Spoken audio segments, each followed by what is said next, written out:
Did y'all ever hear about that? The drug that people would smoke, Yeah. K2. I heard Yeah. it would have They also been call it spice. Yeah, that Yeah. makes sense. And so my friend Jared Evans, he was the fastest kid in San Angelo forever, but he was also like second in the nation at one point. Dude was super talented. And he never touched a drug his entire life until he was 24 years old.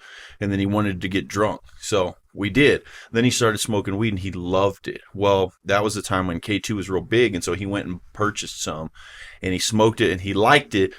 But he had, I guess they called it, he had a predisposition to schizophrenia. It ran in his family. Shit. So he ended up getting drug-induced schizophrenia and he completely lost his mind. Yeah. Like to where he was walking around the streets of San Angelo, homeless, holes in his shoes, and people would call me and be like, I think I saw Jared, but I'm not, there's no way that's him. And I was like, yeah, and we're trying everything we can. And his family tried everything. He was in and out of jail, in and out of institutions.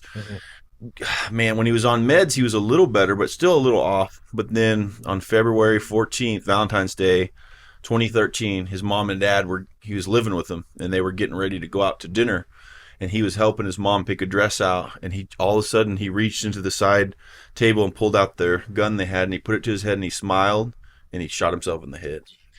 Crazy. Yeah. And man, and then I had another guy, Chase Bennett. This is kind of a well-known San Angelo story. Is Chase Bennett and a bunch of our friend group. This was during like the opioid epidemic, and a bunch of us were unfortunately into that, and a few of us worse than others. But Chase had an overdose on, I think it was methadone he was taking.